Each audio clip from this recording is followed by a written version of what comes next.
안녕하세요. 날씨아재 TV 반기성입니다. 오늘은 불청객 라니냐가 한파를 부른다로 이야기해 보겠습니다. 세계적인 기상재앙을 부르는 대표적인 현상이 엘니뇨죠. 그런데 엘니뇨와 반대의 기상현상이 라니냐입니다. 프랑스와 미국이 1992년에 공동으로 발사했던 터펙스 포세이돈 위성은 태평양이 약간 기울어져 있음을 발견했는데요. 해수면을 갖다 몇 센치 단위까지 측정해낼 수 있는 위성 덕분에 인도네시아 앞바다의 해수면 높이가 페루 앞바다 해수면보다 60cm 정도 높다는 것이 밝혀졌습니다. 왜 이 서태평양 해수면이 더 높아진 것일까요? 바로 무역풍 때문이죠. 페루에서 아시아 쪽으로 불어가는 무역풍 덕분에 인도네시아 앞바다의 해수면이 더 높아지는데요. 페루 앞바다는 바닷물이 인도네시아 쪽으로 흐르기 위해서는 바닷물을 보충하기 위해서 깊은 바다에서 찬 바닷물이 솟아오르는 용승 현상이 발생하게 됩니다. 그런데 이 현상이 평년보다 강하게 되면 동태평양 해수 온도가 평년보다 낮아지는 라니냐 현상이 발생하는 것이죠. 그림 좌측이 정상 상태일 때 해수면이라고 한다면 우측은 라니냐 발생할 때 칠레 앞바다의 해수 온도가 낮아지면서 바닷물이 강하게 동남아시아 쪽으로 이동해가는 모습인데요. 칠레 앞바다 쪽으로 고기압이 만들어지면서 이 지역으로는 가뭄이 드는 반면에 동남아시아라든가 호주 쪽으로는 저기압이 발달하면서 비가 많이 내리게 되고요. 그리고 우리나라, 중국, 일본 등 동아시아 쪽으로는 겨울 한파가 자주 발생을 합니다. 미 항공우주국은 올해 11월 초 라니냐가 발생하고 있는 지구 모습을 촬영을 해서 발표를 했는데요. 위성 사진에서 푸른색이라든가 보라색이 해수 온도가 낮은 지역이고요. 노란색이나 붉은색 지역의 해수 온도가 평균보다 높은 지역입니다. 남미의 그 칠레 앞바다에서 라니냐 감시구역의 해수 온도가 낮은 라니냐가 발생하고 있음을 아주 잘 알 수가 있는데요. 평면 지도로 라니냐를 알 수 있는 그림이 기상청의 해수 온도 편차도입니다. 현재 라니냐 감시구역의 해수 온도가 평년보다 0.8도 정도 낮은데요.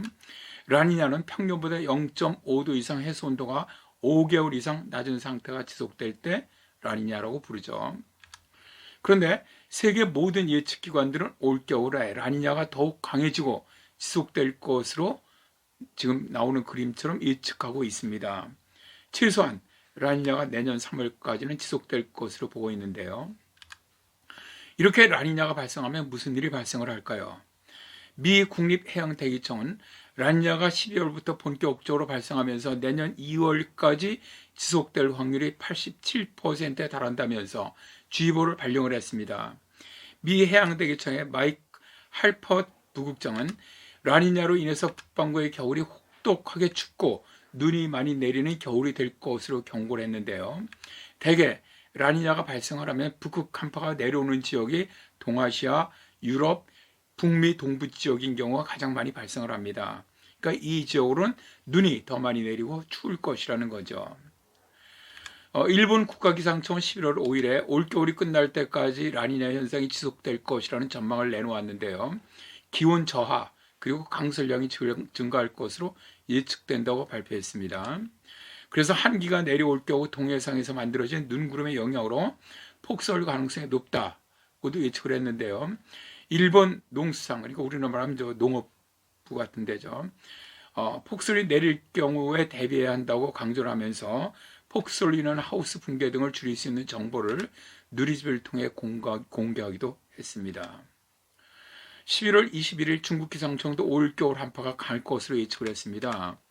중국 기상청은 농업, 도시교통, 에너지 공급 등에 영향을 미치면서 경제 손실이 확대될 수 있다라고 말했는데요. 경제 전문가들은 라니냐에 따른 혹한은 농업 및 농산품 가공 상장 기업들에 영향을 주고 인프라, 토건 공정사업이 중단되는 등 경제 각 부분에 피해를 줄 것으로 전망을 하기도 했습니다. 지난번에 제가 우리나라 겨울 전망을 말씀을 드릴 때 라니냐의 영향도 있다라고 말씀드렸는데요. 라니냐의 겨울은 평년보다 추울 확률이 70% 이상 됩니다. 1995년 이후 라니냐가 발생했던 해가 17번입니다. 우리나라가.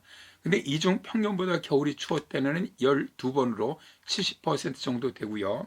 그리고 평년과 기온이 같았던 해가 2번 13%, 더웠던 해가 3번 17% 정도 발생을 했습니다. 그러니까 통계적으로 본다고 하더라도 라니냐가 발생한 해가 추울 확률이 높은 것은 사실이죠. 자, 이제 한파가 내리면 건강이라든가 경제적 피해가 아주 급증을 합니다. 올겨울 잘 대비하셔서 건강한 겨울 되시기 바랍니다. 감사합니다.